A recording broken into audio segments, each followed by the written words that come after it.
পূর্বের ক্লাসগুলো আমরা সঠিকভাবে সম্পাদন করতে পেরেছি, এই জন্য আল্লাহ তাআলার কাছে শুকরিয়া আদায় করছি। এবং আপনাদের আগ্রহ থেকে আপনারা যে ক্লাসের মধ্যে আছেন, এই জন্য আমি আপনাদেরকে দোয়া করছি আল্লাহ তাআলা আপনাদের ইলমে এবং আমলের মধ্যে বারাকা দান করুক এবং প্রত্যেকটা কাজের মধ্যে আল্লাহ তাআলা সফলতা দান করুক। আচ্ছা, আজকে আমরা মূলত কয়েকটা বিষয়, কয়েকটা পয়েন্ট জানবো, যে পয়েন্টগুলো দ্বারা আমরা রুকিয়ার ক্ষেত্রে কিভাবে একজন মানুষ যদি জাদুতে আক্রান্ত হয়, জিনে আক্রান্ত হয়, শয়তান দ্বারা সে এরকম পরিচালিত হয়, তাহলে উক্ত সমস্যা থেকে কিভাবে সে বের হবে, আজকে আমরা এই বিষয়টা নিয়ে আলোচনা করব। কি লক্ষণগুলো থাকলে আমার মধ্যে জাদুর প্রভাবগুলো পরিলক্ষিত হবে, বা জাদুর মধ্যে প্রধান লক্ষণগুলো কোন কোনগুলো, বা কোন প্রকার জাদু কিভাবে কাজ করে। তো আমরা এই ক্লাসগুলো বিস্তারিত বিষয় আকারে শুনেছিলাম বা জেনেছিলাম। এখন আমরা জানবো যে জাদুটা যেহেতু মূলত দুই ধরনের হয়ে থাকে, যেমন মানুষ কর্তৃক হয়ে থাকে বা শয়তান কর্তৃক হয়ে থাকে। তো দ্বিতীয় ক্লাসগুলোর মধ্যে আমরা জেনেছিলাম যে মানুষ কর্তৃক কিভাবে জাদুগুলোকে প্রয়োগ করা হয় মানুষের মধ্যে, এটা আমরা জেনেছিলাম। এখন আমরা জানবো যে শয়তান কর্তৃক কিভাবে জাদুগুলোকে প্রয়োগ করা হয়, কোন কোন শয়তান জাদুগুলোকে প্রয়োগ করে, এই বিষয়গুলো আমরা এখন জানবো। আচ্ছা, মূলত রুকিয়ার ক্ষেত্রে সাধারণত আমরা 10 ধরনের শয়তানদের কথাগুলো জানতে পারি, যারা জাদুর খাদেম হিসাবে বা সরাসরি জাদুকে প্রয়োগ করা হিসাবে কাজ করে থাকে। এক নাম্বার হচ্ছে কারিন জিন। এটা কি কাজ? বলে এই জিনটা প্রত্যেকটা মানুষের সাথে তার জন্ম হবার পর থেকে নিয়ে মৃত্যু পর্যন্ত থাকে, এটার নাম হচ্ছে কারিন জিন। ঠিক আছে? বলে এভাবে যখন মানুষের হায়াত শেষ হয়ে যায়, মানুষ মরে যায়, অতঃপর দীর্ঘ একটা সময়ের পরে তাদেরও হায়াত শেষ হয়ে যায়, তারাও এরকম মৃত্যুবরণ করে। তো এইভাবে তারা তাদের জীবন শেষ হয়ে যায়। এক প্রকার আমরা পেলাম যে কারিন জিন। 2 নাম্বার হচ্ছে আশিক জিন। আশিক জিনের মূলত কি কাজ? এই জিনটা মূলত কাউকে দেখে বা কাউকে ভালো লেগে, কোনো চেহারা হোক, শরীর হোক, বা বিভিন্ন অঙ্গ প্রত্যঙ্গ ভালো লেগে তাকে সবসময় চোখে চোখে রাখা এবং তার উপরে এরকম তাকে দেখে শুনে রাখা, এটা হচ্ছে আশিক শয়তানের কাজ। অর্থাৎ সে যখন কাউকে তার আয়ত্ত করে ফেলে, তো সে উক্ত অবস্থায় অন্য কাউকে আর হতে দেয় না। মানে ধরেন যেমন সমস্যাগুলো দেখা দেয় যে বিয়ে বন্ধ, রিজিকের মধ্যে বাধা, বা অসুস্থতা, এই ধরনের সমস্যাগুলো হয়। ঠিক আছে? 3 নাম্বার হচ্ছে চালান জিন। চালান জিনের কি কাজ? বলে এটা হচ্ছে যে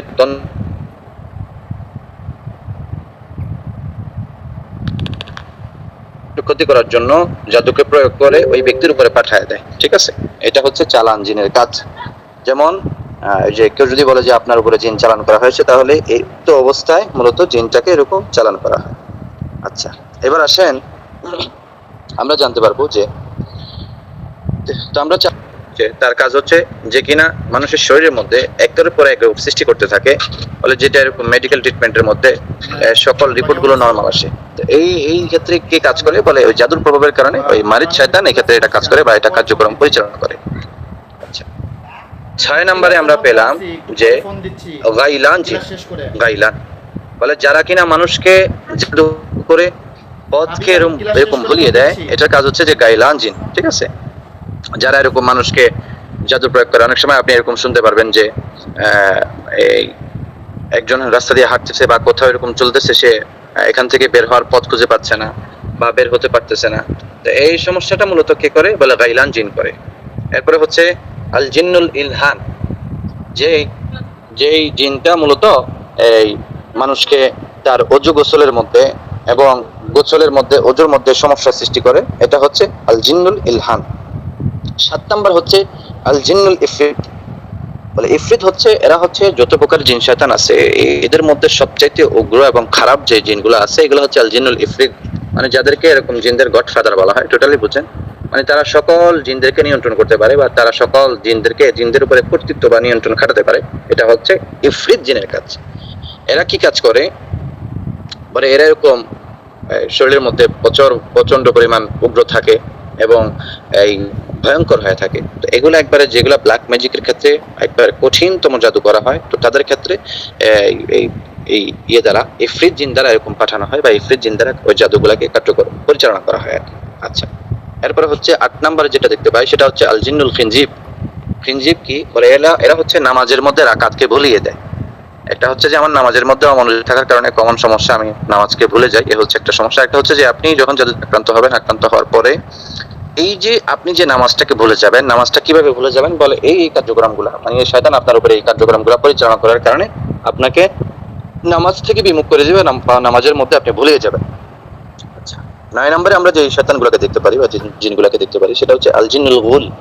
এটা কি বলে? এরা এরকম যেমন কবরস্থানে থাকে বা কবরস্থানের আশেপাশে থাকে, বলে এরা এরকম, এরা এরকম মানুষকে ভয় দেখায়, বলে এদেরকে আল জিন্নুল গুল বলা হয়, মানে গুল জিন। আচ্ছা, এর পরবর্তীতে হচ্ছে 10 নম্বরে হচ্ছে সিলা, আল জিন্নু সিলা। এটা এদের কি কাজ? বলে এরা হচ্ছে জিনদের মধ্যে ওই যে যারা আকৃতি পরিবর্তন করে, যেমন কখনো সাপ, কখনো কুকুর, কখনো বিড়াল, কখনো যখন তার যা ইচ্ছা ওইভাবে আকৃতি পরিবর্তন করতে পারে, ঠিক আছে?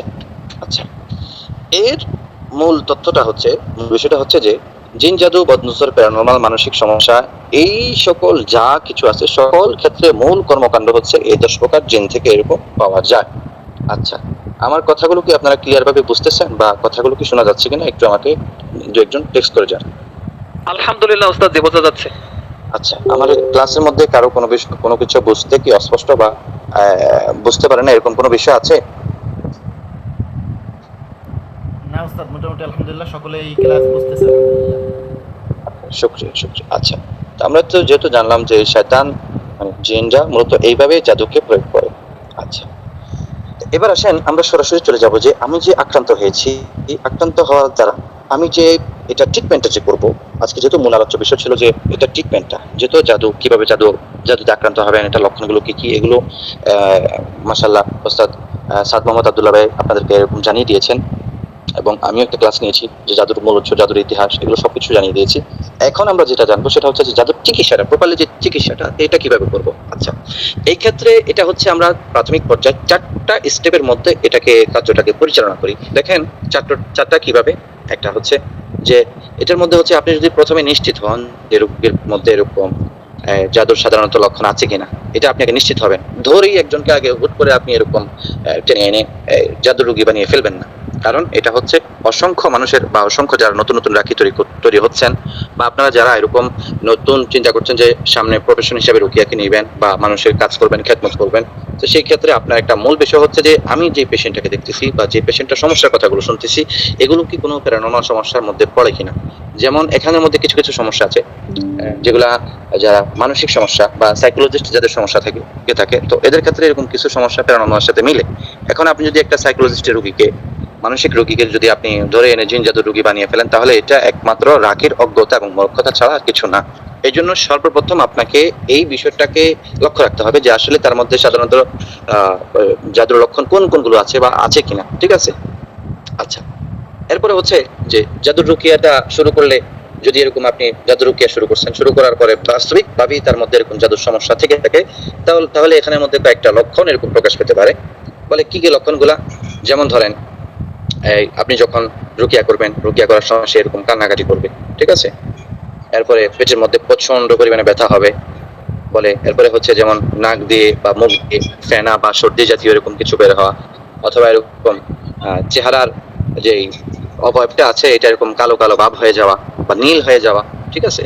বা এরকম কখনো বমি করা বা বমি বমি ভাব হওয়া, ঠিক আছে? এটা হয়। আবার দেখা গেছে এই ধরনের ক্ষেত্রে কখনো কখনো রাকির চোখের সামনে অথবা পেশেন্টের চোখের সামনে চুল অথবা গিট দেওয়া রশি অথবা পেঁচানো রশি বা এরকম কিছু এরকম দেখতে পাওয়া, যেটা বাস্তবিকভাবে ওখানে নেই। যেমন কিছু কিছু পেশেন্ট, আমি গত মাসে আমার একটা পেশেন্ট ছিল সিভিয়ার পেশেন্ট, তো ওই পেশেন্টটা মূলত তাকে তার আত্মীয় কর্তৃক এরকম এমন ভাবে জাদু প্রয়োগ করা হয়েছিল যে ফাঁসি দেওয়ার যে রশি আছে, রশি দ্বারা এরকম জাদু প্রয়োগ করা হয়েছিল। তো সে যখন সেশন করানোর পর তখন কিছুক্ষণের মধ্যেই তার চোখের সামনে এরকম যে রশিগুলো আছে, এই রশিগুলো এরকম তার চোখের সামনে দেখতে পেল। তো এটা কেন হলো, যে এটা হচ্ছে তাকে জাদুর মূল উৎস যেটা, ওটা আল্লাহ তাআলা অনেক সময় চাইলে অনেককে দেখিয়ে দেয়, আবার চাইলে অনেকে দেখে না, স্বাভাবিক রকমই থাকে, ঠিক আছে? এটা এরকম হয় আর কি। তো এই জন্য এই কখনো কখনো এরকম পেশেন্ট দেখতে পারবে যে তার সামনে এরকম জাদুকৃত কোনো বস্তু বা এমন বস্তু চোখের সামনে বেশি ওঠা, যে জায়গার মধ্যে জাদুগুলো রাখা আছে। ধরেন ঘরের মধ্যে এমন এক জায়গা, আপনি বসে আছেন সেন্টারে, তো আপনি ওখানে বসে দিয়ে চোখ বন্ধ অবস্থায় এরকম দেখা যাচ্ছে যে ঘরের মধ্যে কোনো কিছু দেখা, বা সামনের মধ্যে হাঁটাহাঁটি করতেছে, বা ঘরের মধ্যে এমন জায়গা দেখতেছেন যেখানের মধ্যে কোনো কিছু দৌড়াদৌড়ি করতেছে। তো বোঝা যায়, এটা দ্বারা অনেক সময় বোঝা যায় যে এই, শয়তান ওই সকল জায়গার মধ্যে থাকতে পারে বা চলাচল করতে পারে। আবার দেখা গেছে এই ক্ষেত্রে অনেক সময় যারা রাখি আছে, রাখিদেরকে ধোকায় ফেলার জন্য শয়তান তখন তার মধ্যে বা তাকে তন্দ্রাচ্ছন্নের মধ্যে নিয়ে এরকম ইয়ের মধ্যে ফেলে দেয়, ঠিক আছে, এরকম সিচুয়েশনের মধ্যে ফেলে দেয় যাতে করে রাখি এরকম এই ধোকার মধ্যে পড়তে পারে, ঠিক আছে। আচ্ছা, তো এর পরবর্তীতে আপনারা কিভাবে বুঝবেন? ধরেন যখন সে জাদুর পেশেন্ট হয়, তাহলে তার মধ্যে এরকম যে অনেক সময় শরীরের মধ্যে কেউ যেন আগুন লাগিয়ে দিয়েছে, এমন ভাবে তার শরীর প্রচন্ড আকারে জ্বালা পোড়া শুরু হওয়া, বা এমন ভাবে প্রচন্ড আকারে তার মধ্যে এরকম জাদুর প্রভাবটা প্রকাশ পাওয়া আপনি যখন তিলাওয়াতটা করবেন, ঠিক আছে। তো মোটামুটি আমরা প্রথম স্টেপের মধ্যে একটা পেশেন্ট বাস্তবিকভাবে কি জাদুগ্রস্ত কিনা, বা বাস্তবিকভাবে তার জাদুগুলো প্রকাশিত হচ্ছে কিনা, নাকি তার সমস্যাগুলো মেডিকেলগত, এটা আগে রাকি সাহেব বা যিনি আপনি যার রুকিয়া করবেন এই বিষয় সম্পর্কে আপনাকে অবশ্যই অবগত হতে হবে, বা অবশ্যই আপনি এটা জানতে হবে। আচ্ছা, এরপরে হচ্ছে এখানের মধ্যে কিছু কিছু বিষয় আছে যে একটা পেশেন্টের সমস্যা, তার মধ্যে ধরেন 60% সমস্যা হচ্ছে মেডিকেলগত, আর 40% হচ্ছে এই প্যারানর্মালগত। তো আপনি সেক্ষেত্রে ধরে নিতে পারেন যে তার জাদু থেকে আপনার ওই মেডিকেলগত সমস্যাটা হয়েছে। আবার একটা পেশেন্টের সকল সমস্যাগত প্রায় 80% সমস্যা হচ্ছে মেডিকেলগত, আর 50% হচ্ছে যেটা আপনার সাথে মিলে। তাহলে সেক্ষেত্রে আপনি তাকে জিন জাদুর বলে আপনি এরকম কিছু বলতে পারবেন না, বা জিন জাদু এটা বলতে পারবেন না। আবার অনেক ক্ষেত্রে দেখা গেছে বদনজরের কারণে এই সকল সমস্যাগুলো হতে পারে, ঠিক আছে। ওটা তৎকালীন ওই যে ওই সমস্যার উপরে আপনি তার অবস্থা দেখে বা তেলাওয়াতের প্রভাব থেকে এরকম আপনি সেটা নিশ্চিত হবেন। আচ্ছা, তো আমরা প্রথম স্টেপের মধ্যে জানতে পারলাম যে জাদুর সমস্যা নির্ণয় করা, আসলে কি কি সমস্যার রোগী কিনা, নাকি এমনিতে এমনিতে মেডিকেলগত সমস্যা, এটা আগে আপনাকে নির্ণয় করতে হবে। আচ্ছা, 2 নাম্বার স্টেপের মধ্যে যে জাদুর সন্দেহজনক কিছু পেলে সেটাকে কিভাবে নষ্ট করবেন, অর্থাৎ আপনি আপনার ঘরের মধ্যে এরকম সন্দেহজনক এরকম কিছু পাইছেন, ঠিক আছে, যে আপনি এখন রুকিয়া করতে আসেন বা বাসায় আছেন, বা আপনি বাসার মধ্যে এরকম কিছু পেয়েছেন, যেমন কোনো কাঠের গুঁড়া বা কোনো তাবিজ কবচ বা কোনো এরকম পশু পাখির পালক, বা ধরেন কোনো এরকম লেখাযুক্ত তাবিজ, বা এরকম যা মানে যে সকল বিষয় দ্বারা জাদু করা হয়, এরকম যা কিছু পেয়ে থাকেন সেটা হচ্ছে সন্দেহযুক্ত, আপনার মনে হচ্ছে যে সন্দেহযুক্ত এরকম কিছু। তো এই ক্ষেত্রে আপনি কি করবেন, এই ক্ষেত্রে আপনি সেটাকে কিভাবে নষ্ট করবেন বা কিভাবে কি করবেন, আমরা এই বিষয় নিয়ে এখন আলোচনা করব। আচ্ছা, তো হচ্ছে মূলত হচ্ছে এই যে সন্দেহজনক বিষয়গুলো কি হতে পারে, যেমন হচ্ছে কোনো কিছু শিকড় বাকড় সুতা তাবিজ এগুলা ঘরের মধ্যে সাধারণত পাওয়া যায়, বা ধরেন যাদেরকে ছিটানো জাদু করা হয় তাদের ক্ষেত্রে অনেক সময় ব্লাড ঘরের মধ্যে এরকম, এখানের মধ্যে কেউ আসার কথা না বা এখানের মধ্যে কেউ চলাচল করার কথা না, সেক্ষেত্রে তাদের ঘরের মধ্যে বা তাদের বিছানার মধ্যে, তাদের ওয়াশরুমের মধ্যে, তাদের এই রান্নাঘরের মধ্যে বা যে যে জায়গার মধ্যে তারা চলাচল করে সেখানের মধ্যে ব্লাড ছিটানো থাকতে পারে। তো এই এই সিচুয়েশনে আপনি কিভাবে এটাকে নষ্ট করবেন বা এটাকে আপনি কিভাবে ইয়ে করবেন? আচ্ছা, এটা হচ্ছে মূলত, যেমন এগুলো সাধারণত কোন কোন জায়গার মধ্যে থাকে, যেমন যিনি পেশেন্ট ভিকটিম যিনি তার ঘরের মেঝেতে, বিছানায় বা বালিশের মধ্যে, বা তার মাটির নিচে, বা তিনি যেই ঘরের মধ্যে থাকেন, যেই খাটের মধ্যে ঘুমান খাটের মাঝখান বরাবর নিচে, কারণ ওই পেশেন্টের আশেপাশে পেশেন্ট সবসময় যেখানের মধ্যে থাকে ওই খানের যদি আশেপাশে জাদুগুলোকে রেখে দেওয়া হয় তখন জাদুর প্রভাবটা তার উপরে বেশি ফেলে। দেখা গেছে এই ধরনের সিচুয়েশন যদি হয় তাহলে দেখবেন আপনি ঘরের ভিতরে যখন ঢুকবেন, ঘরের ভিতরে ঢোকার মাত্রই আপনার মধ্যে জ্বালা পড়া এটা ওটা অশান্তি অস্বস্তি সবকিছু আপনার ফিল হবে। অথচ আপনি যদি বাইরে থাকেন বা আপনি ঘরে থেকে দূরে থাকেন তখন ওখানের মধ্যে আপনার এই শরীর খারাপ লাগাটা বা অসুস্থতা ফিল করা, অস্বস্তি লাগা এটা লাগবে না। কেন লাগবে না বলে, এটা মূল কারণ হচ্ছে যে আপনার যে উদ্দেশ্যে জাদুটা করা হয়েছিল, জাদুটা আপনার আশেপাশে বা ঘরের মধ্যে বা ইয়ের মধ্যে রাখা আছে, ঠিক আছে। তো যার কারণে আপনি যখন ওর আশেপাশে ঘুরেন বা ওর আশেপাশে চলাচল করেন তখনই এটার যে একটা প্রভাব ওটা আপনার শরীরের মধ্যে বিস্তার করে বা প্রভাবটা শরীরের মধ্যে থেকে যায়, ঠিক আছে। এই হচ্ছে একটা বিষয়। আচ্ছা, তো আমরা এই যে ধরেন আপনি কোনো কিছু পেয়েছেন, এটা কি করবেন, ঠিক আছে। এটা হচ্ছে প্রথম কথা হচ্ছে যে একটা পাত্র নেবেন, পানির পাত্র, যেটার মধ্যে আপনি সূরা ফাতিহা, আয়াতুল কুরসি, সূরা ফালাক, সূরা নাস, বলে এইভাবে আল কোরআনের মধ্যে সূরা আরাফ, ঠিক আছে, যেমন সূরা আরাফের মধ্যে কিছু আয়াত আছে, যেমন ওয়া আওহাইনা ইলা মূসা আন আলকি আসাকা ফাইদা হিয়া তালকাফ মা ইয়াফিকুন ফাওয়াকাল হাক্কু বাতালা মা কানু ইয়ামালুন, ঠিক আছে। এই যে আয়াতগুলো আছে, এরপরে কি যেন ওয়া ক্বালা ফিরআউন উতনি বিকুল্লি সাহিরিন আলিম, ঠিক আছে। এই যে আয়াতগুলো আছে, ঠিক আছে, তো এই আয়াতগুলো পড়বেন, অর্থাৎ কোরআনের মধ্যে কিছু কিছু সেহের সংক্রান্ত আয়াত, যে আয়াতগুলোর মধ্যে সেহের শব্দটা আছে, যেহেতু আমরা প্রথম ক্লাসের মধ্যে জেনেছি যে সেহের অর্থাৎ জাদুর যে আরবি শব্দটা এটা হচ্ছে সেহের, সেহের সংক্রান্ত যে আয়াতগুলো আছে এগুলো আপনি পড়বেন, ঠিক আছে। পড়ে তারপরে ওই পানির মধ্যে ফু দিবেন বা দম করবেন, দম করার পরে এরপরে ওই পানির মধ্যে উক্ত কাগজ হোক বা গাছের যা কিছু হোক এটাকে আপনি ওই পানির মধ্যে ফেলে দিবেন, মানে ভিজিয়ে রাখবেন। ভিজিয়ে রাখার পরে মোটামুটি আধা ঘন্টা বা 15-20 মিনিট পরে যখন কাগজগুলো একবার ছড়িয়ে ছিটিয়ে যাবে বা একবার বিক্ষিপ্ত হয়ে যাবে, তখন বুঝবেন যে ইনশাআল্লাহ আল্লাহ চাহে তো আপনার জাদুর যেই প্রতিক্রিয়া ছিল বা জাদুর যে ইয়ে ছিল ওটা আলহামদুলিল্লাহ নষ্ট হয়ে গেছে। এই ক্ষেত্রে আরেকটা বিষয় হচ্ছে, আরেকটা সতর্কতা সেফটি বলে দিই, জাদুগুলোকে আপনি কখনোই নিজ হাত দ্বারা ধরবেন না, ঠিক আছে? এক্ষেত্রে আপনি হাতের মধ্যে গ্লাভস নিতে পারেন বা উপস্থিত অন্য কোনো কিছুতে জাদুটাকে স্পর্শ করতে পারেন, কারণ এমন কিছু জাদু আছে যেগুলোকে আপনি স্পর্শ করার মাধ্যমেই আপনি জাদুতে আক্রান্ত হয়ে যাবেন। আমি গত ক্লাসে বলেছিলাম যেমন আসিহরুল মারশুস, যে ঘ্রাণ শক্তির মাধ্যমে জাদু করা হয়। এমন কিছু জাদু আছে যেটা যে আপনাকে যদি আপনার চোখের নাকের সামনে দিয়ে একটু ঘোরানি দেয়, আপনি অটোমেটিক সেটাতে আক্রান্ত হয়ে যাবেন, ঠিক আছে? তো এই ধরনের ক্ষেত্রে আপনি একটা সেফটি হিসাবে, একটা সতর্কতা হিসাবে আপনি তৎকালীন সময় ইয়ে করবেন যে ওই সময় আপনি এটাকে হাত দ্বারা ধরবেন না, দ্বারা সেটাকে স্পর্শ করবেন না। আচ্ছা, তো এটাকে আপনি পানির মধ্যে ফেলে রাখবেন। এখানের মধ্যে আরেকটা লক্ষণীয় বিষয় হচ্ছে যে কিছু কিছু জাদুকে এইভাবে প্রোটেক্টিভ করা থাকে যে এটার মধ্যে একবারে লেমিনিটি করা থাকে, ঠিক আছে? যেটা পানি হোক যেটা হোক কোনো কিছু এটাকে ইয়ে করতে পারবে না, কোনো কিছু সেটাকে নষ্ট করতে পারবে না। তো সেক্ষেত্রে কি করবেন? সেক্ষেত্রে আপনি এটাকে এই যেভাবে হোক এটাকে হয়তো কেটে ফেলবেন, মানে ধরেন একটা এলিমেন্টারি করা কাগজ, তো এটাকে কেটে ফেলবেন, কেটে দিয়ে বা যে কোনো কিছু কেটে ফেলবেন, কেটে ফেলার পরে এরপরে এটাকে আপনি আগুন দ্বারা জ্বালিয়ে দিবেন, ঠিক আছে? তো আগুন জ্বালিয়ে দেওয়ার পরে এর পরবর্তীতে ইনশাআল্লাহ আশা করা যায় যে সেটার কার্যক্রম আর থাকবে না, সেটা নষ্ট হয়ে যাবে, ঠিক আছে? আচ্ছা, এবার আসেন যে এই জাদুর উপকরণ যেগুলো আছে, ঠিক আছে, বলে এগুলো এরকম দেখা গেছে রুকিয়া চলাকালীন সময় এরকম কোরআনের বরকতে আল্লাহ তাআলা অনেক সময় এই তার জাদুর উপকরণগুলো সেরকম দেখতে পায়, ঠিক আছে? তো এক্ষেত্রে উপকরণ কোনগুলো? ধরেন এমন এমন জায়গার মধ্যে, এমন এমন সিচুয়েশনের মধ্যে যে জাদুগুলো আছে আপনি সেইগুলো কিভাবে নষ্ট করবেন? যেমন ধরেন পেশেন্ট দেখতেছে যে সে সেন্টারে, কিন্তু পেশেন্ট দেখতেছে যে তার জাদুগুলা কবরস্থানের মধ্যে বা হচ্ছে পানির মধ্যে বা নদীর মধ্যে। যেমন গত ক্লাসের মধ্যে এরকম কিছু কিছু প্রশ্ন আসছিল যে জাদু যদি এমন স্থানের মধ্যে থাকে যেখান থেকে উঠা অসম্ভব, ঠিক আছে, তাহলে সেক্ষেত্রে আপনি উক্ত পরিস্থিতিতে কি করবেন? উক্ত পরিস্থিতিতে আমরা পেশেন্টের অবস্থাটা বুঝে তখন তাকে সাজেশন দিই। কি সাজেশন দিই? যেমন ধরেন যে এমন এক জায়গার মধ্যে তার জাদুটা, যেখান থেকে জাদুটা ওঠানো সম্ভব হচ্ছে না। ধরেন একটা বিল্ডিং এর নিচে, যে এমন জায়গায় যেখানে ওই জাদুটা জাদুটা নষ্ট করতে গেলে পুরো বিল্ডিং সরানো লাগবে বা পুরো পাঁচতলা একটা বাড়ি ভাঙা লাগবে, ঠিক আছে? অনেক সময় যারা জাদু প্রয়োগ করে বা জাদু করে মানুষকে, তারা এমন এমন জায়গার মধ্যে জাদুগুলোকে রেখে দেয় যেগুলো একবারে মানে এমন এমন প্রোটেক্টিভ ভাবে রেখে দেয় যেটা করে যাতে কেউ খুঁজে না পায় এবং নষ্ট না করতে পারে, ঠিক আছে? আচ্ছা, তো ওই ক্ষেত্রে জাদুগুলা কি করবেন? ওই ক্ষেত্রে হচ্ছে জাদুর যেখানের মধ্যে আপনি যদি নিশ্চিত হন যে এখানের মধ্যে জাদু রাখা আছে, বা শয়তান অনেক সময় এরকম পেশেন্টের শরীরের মধ্যে আযাবের কারণে বা কষ্ট পাওয়ার কারণে সত্যি কথা অনেক সময় বলে দেয়, যদিও জিনরা প্রায় 95% মিথ্যা কথা বলে, ঠিক আছে? তো অনেক সময় এরা কষ্টের কারণে বা ইয়ের কারণে অনেক সময় সত্যি কথা বলে দেয়। তো এটা অনেক সময় আমরা ডাকিরা যারা আছি আমাদের মন মতো হলে এটা গ্রহণযোগ্যতার মধ্যে নেই, আবার মন মতো না হলে এটা বাদ দিয়ে দিই যে মিথ্যা কথা বলে, ঠিক আছে? তো ওই ক্ষেত্রে জাদুগুলাকে কিভাবে নষ্ট করবেন সেটা হচ্ছে যে এমন জায়গায় যদি জাদু থেকে থাকে যেখানে থেকে জাদুটা ওঠানো সম্ভব হচ্ছে না, তো সেখানের মধ্যে আপনি ওই রুকিয়া করা যে আয়াতগুলো বললাম, ওই আয়াতগুলোর যে রুকিয়া করা পানি আছে, পানিগুলোকে সেখানের মধ্যে ছিটিয়ে দিবেন। ছিটিয়ে দেওয়ার কারণে ইনশাআল্লাহ আল্লাহ তাআলা চাহে তো ওই জাদুর প্রভাবটা নষ্ট হয়ে যাবে। আবার ধরেন জাদুর ক্ষেত্রে এমন এমন জাদু আছে যেটা ওই যে টিউবওয়েলে, যেমন আমার এমন কিছু পেশেন্ট পেয়েছিলাম যে যাদেরকে ওই টিউবওয়েলে এরকম জাদুর ইয়েকে ফেলে রেখেছিল। তো এই ক্ষেত্রে যখনই সে এই পানিটা খায় বা তার পেটের মধ্যে এটা ঢোকে, তখনই জাদু একবার নতুন নতুন ভাবে রিনিউ হয়, নতুন নতুন ভাবে সমস্যা তৈরি হয়। এই ক্ষেত্রে এটা ওই রুকিয়া করা পড়া পানিটা ওই উক্ত স্থানের মধ্যে দিয়ে দিলে ইনশাআল্লাহ আশা করা যায়, নিয়ত করে দিলে আল্লাহ তাআলা এই বিষয়গুলোকে নষ্ট করে দেন।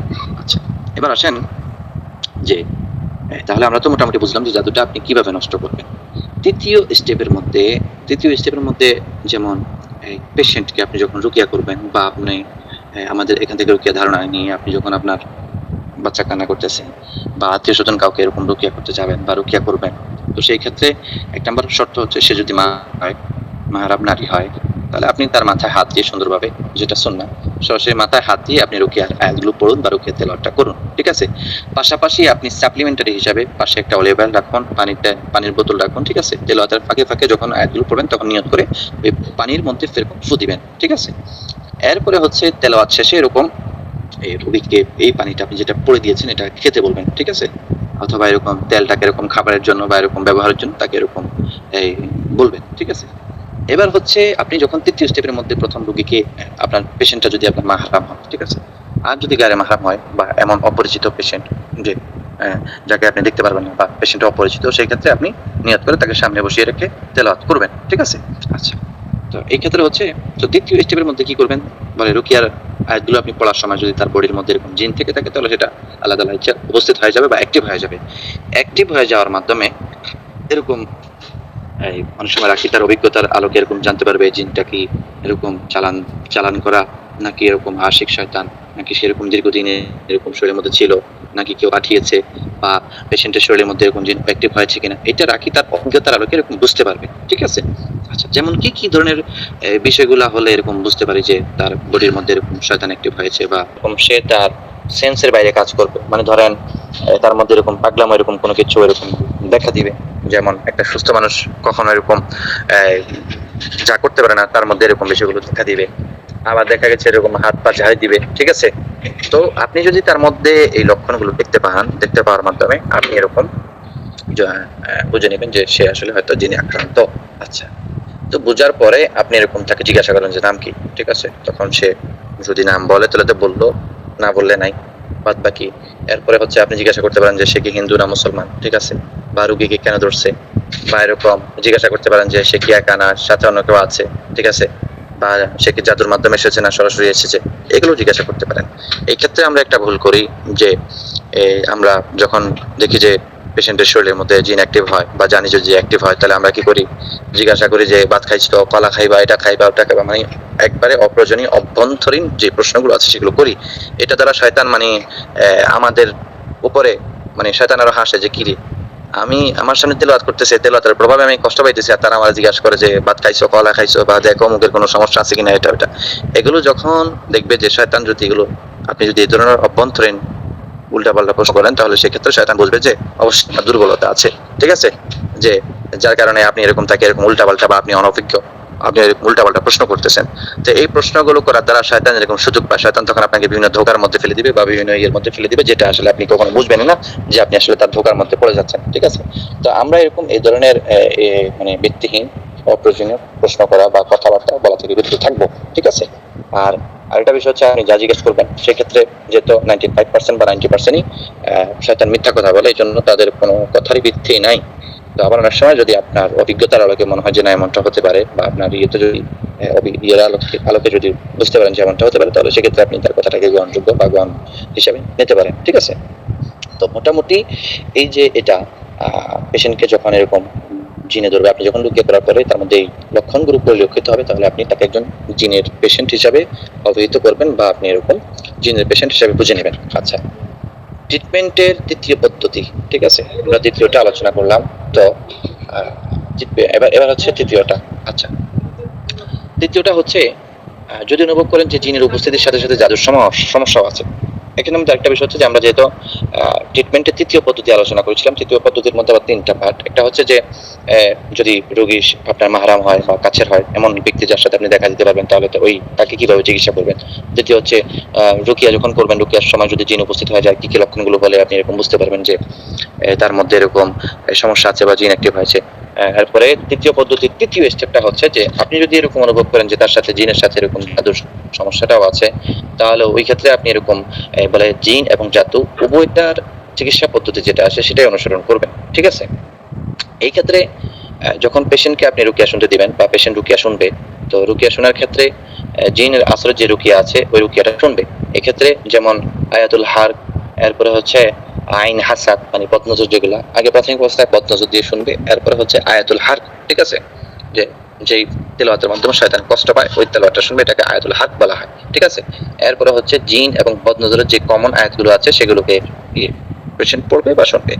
এই ক্ষেত্রে যারা সিভিয়ার পেশেন্ট, মানে জটিল জাদুর পেশেন্ট বা জিনের পেশেন্ট, তারা এই ক্ষেত্রে সাধারণত অনেক সময় সেলফ রুকিয়া, যেটা নিজে নিজে করতে পারে না, বা তেলাওয়াতটা নিজে নিজে করতে পারে না।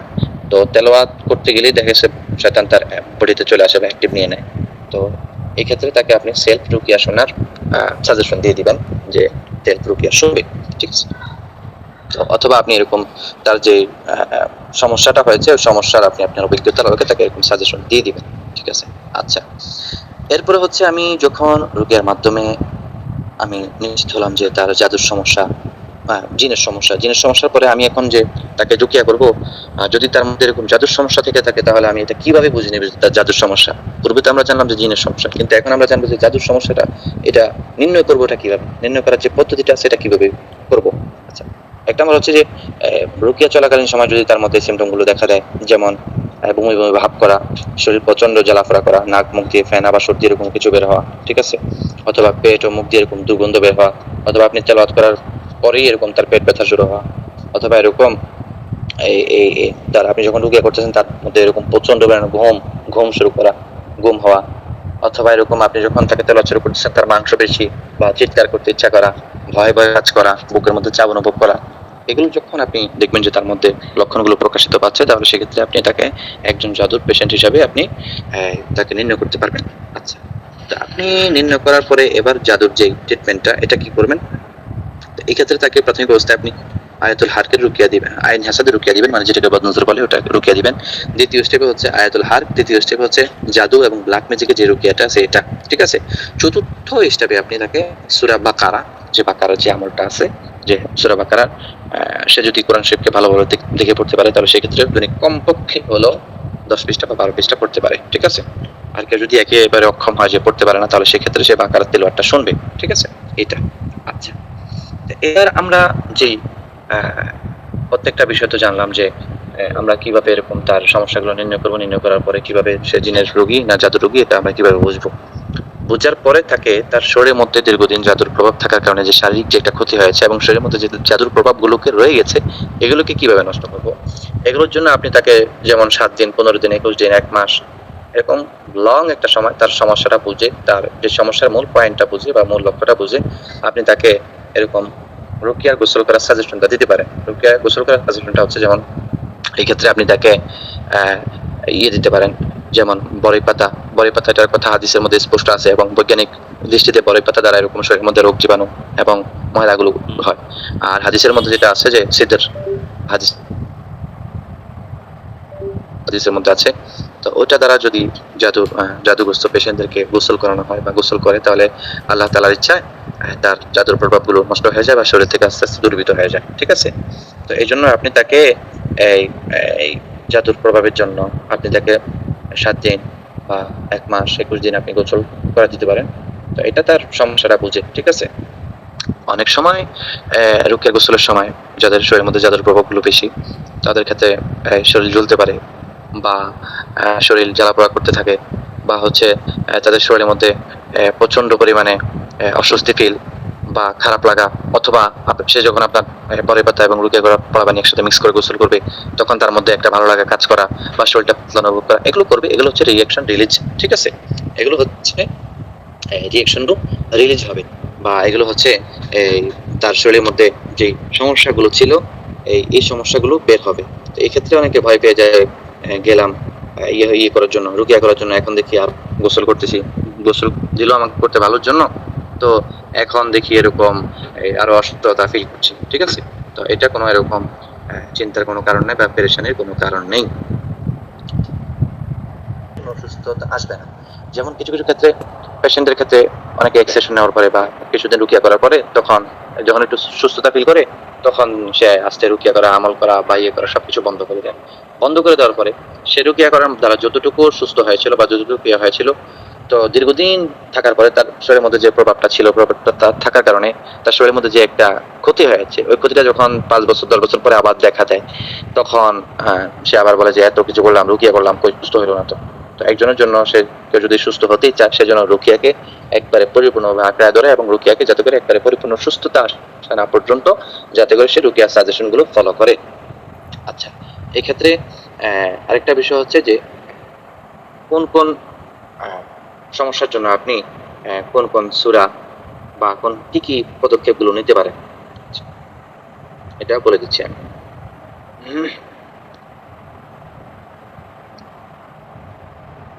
এক্ষেত্রে হচ্ছে পেটের জাদুর জন্য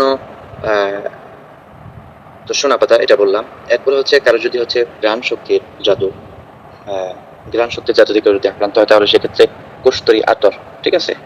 কস্তুরী আতর হচ্ছে সেরকম দিবে। কস্তুরী আতরের মধ্যে রুকিয়া করে ফু দিয়ে তারপরে ওই আতরটা ব্যবহার করবে। দেখা গেছে অনেকে আপনার অনেক সময় এরকম ইয়ে করে,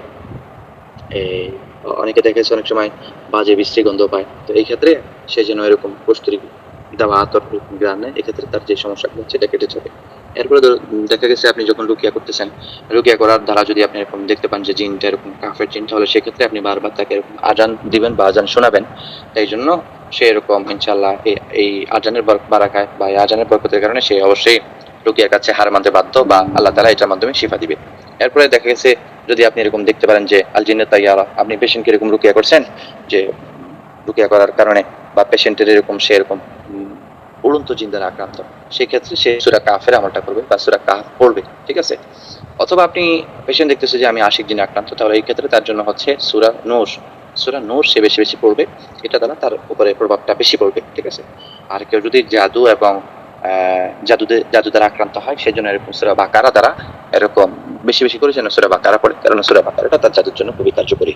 আচ্ছা, কারো বডির মধ্যে যদি ওকাত থাকে, ওকাতটা হচ্ছে গিট, এই গিট নিয়ে আলোচনা করা হয়েছে কিনা এটা আমার জানা নাই, তো গিটটা একটু কি এটা একটু বলে দিচ্ছি। শয়তান আমাদের শরীরের মধ্যে বিভিন্ন জায়গার মধ্যে অবস্থান করে বিভিন্ন জায়গায় ঘাঁটি বা দুর্গ থেকে তৈরি করে, ওই জায়গাগুলোর মধ্যে এগুলোকে গিট বলা হয়। তো রুকিয়া করার সময় মাঝে মাঝে ওই পয়েন্টগুলোর মধ্যে প্রেশার ক্রিয়েট করলে যদি শয়তান থেকে থাকে বা জাদুর প্রভাব থেকে থাকে, তাহলে আল্লাহ তাআলার ইচ্ছা এগুলো ভেঙে যায়। আবার অনেক ক্ষেত্রে হিজামার মাধ্যমে এই গিটগুলো এবং শয়তানের হোসনগুলো নষ্ট হয়ে যায়। আচ্ছা, তো ওই যে তার যদি এরকম গিট বা হোসন থাকে, সেক্ষেত্রে সূরা ফালাক সে বেশি বেশি পড়বে, ঠিক আছে। এরপরে কাউকে যদি সেহরুল মারসুস গান শক্তির মাধ্যমে জাদু প্রয়োগ করা হয় বা কোনো কিছু গানের মাধ্যমে, তো এই ক্ষেত্রে সে কস্টার্স যে আছে ওটাকে এরকম সে এরকম নিবে। এবং কারো যদি এরকম কালীন জিন প্রত্যেক সমস্যা থেকে থাকে, যেমন সর্বদা তার এরকম মেন্টালিটি বা মন মস্তিষ্ক এরকম খারাপ দিকে পরিচালিত হয়, কেউ যদি চিন্তা করে, তাহলে সে যেন এরকম সূরা কফ, যে নূন কফ ওয়াল কুরআনিল মাজিদ, ঠিক আছে, এই সূরাটা যেন তেলাওয়াত করে। এরপরে ধরেন আপনি সমস্যার ক্ষেত্রে যদি দেখেন যে সে এরকম এই শয়তানের তাহলে সেক্ষেত্রে সেদিন আয়াতুল কুরসি পড়ে, কারণ হাদিসের মধ্যে আছে যে কোনো ব্যক্তি যদি আয়াতুল কুরসি পড়ে, লা ইয়ামাসসুহু শাইতান, বলে এরকম শয়তান তাকে এরকম স্পর্শ করতে পারে না। এরকম শয়তান পূজারী বা দাজ্জাল পূজারী যদি হয়, তাহলে সেক্ষেত্রে আপনি আয়াতুল কুরসি দ্বারা তাকে রুকিয়া করতে দিবেন। আচ্ছা, এরপরে হচ্ছে যদি আপনি পেশেন্টকে রুকিয়া করতে যায়, দেখেন যে সে হচ্ছে খ্রিস্টান ধর্মের শয়তান, তাহলে সেই ক্ষেত্রে আপনি তাকে সূরা ইখলাস দ্বারা রুকিয়া করবেন, ঠিক আছে। অথবা কিছু কিছু পেশেন্ট আছে যে হচ্ছে যেমন মেডিকেল পরিভাষায় মির্গি রোগ বলে, এই ধরনের পেশেন্ট যদি থেকে থাকে, তাহলে তাকে সূরাতুল জিন দ্বারা এরকম রুকিয়া করবেন, কারণ আল্লাহ নবী সাল্লাল্লাহু আলাইহি ওয়াসাল্লাম এক পেশেন্টকে এইভাবে সূরাতুল জিন দ্বারা এরকম রুকিয়া করেছেন। এরপরে হচ্ছে কারো যদি এরকম অটিজির সমস্যা থেকে থাকে, ওয়াসওয়াসার সমস্যা থেকে থাকে, যেমন নামাজ কয়েকটা পড়লো, ওযু কি হয়েছে কি হয় নাই, এরকম যদি সমস্যা থেকে থাকে, তাহলে সেই জন্য সূরা নাস বেশি বেশি পড়ে অথবা সূরা নাসের আমলটা দেয়, ঠিক আছে। বা এরকম কিছু কিছু সিচুয়েশনে এমন পর্যায়ে যে জিনগুলো এমন হবে যেগুলো বডি থেকে বের হতে চায় না বা বডি থেকে ছাড়তে চায় না, সেক্ষেত্রে আপনি সূরাতুল জিলজাল পড়বেন, ঠিক আছে। আর কারো যদি জাদুতে একবারে পেরেশানি, মানে একবারে অতিরিক্ত জাদু, তাহলে সেক্ষেত্রে সে যেন সূরাতুত তাহা পড়ে বা সূরাতুত তাহার মাধ্যমে সে যেন রুকিয়া করে, ইনশাআল্লাহ আল্লাহ তাআলা চাহে তো যে তার যে সমস্যাগুলো আছে সেগুলোকে এরকম সমাধান করে দিবে এবং এই বিষয়গুলোকে অ্যাপ্লাই করবে। তো আলহামদুলিল্লাহ রুকিয়ার মধ্যে যে জাদুর মধ্যে যে বেসিক বিষয়গুলো আছে, এগুলো আলহামদুলিল্লাহ আপনাদেরকে বলেছি। আল্লাহ তাআলা আপনাদের বিষয়গুলো এবং জ্ঞানের মধ্যে বারাকা দান করুক। এবং আমি যে বিষয়গুলো বুঝিয়েছি অল্প সময়ের মধ্যে, আশা করি আপনারা বুঝতে পেরেছেন। বা কারো কোনো বিষয় যদি অস্পষ্ট থেকে থাকে, তাহলে আমাকে প্রশ্ন করতে পারেন। জি, জাযাকাল্লাহ উস্তাদকে শুকরিয়া, অসংখ্য শুকরিয়া। ওস্তাদ, আমাদের একজন গ্রুপের মধ্যে লিখিত প্রশ্ন করেছেন যে কেউ যদি বাধাগ্রস্তের জাদুতে আক্রান্ত হয়, সেটার জন্য সে কোন সূরা কোন আয়াত তেলাওয়াত করবে?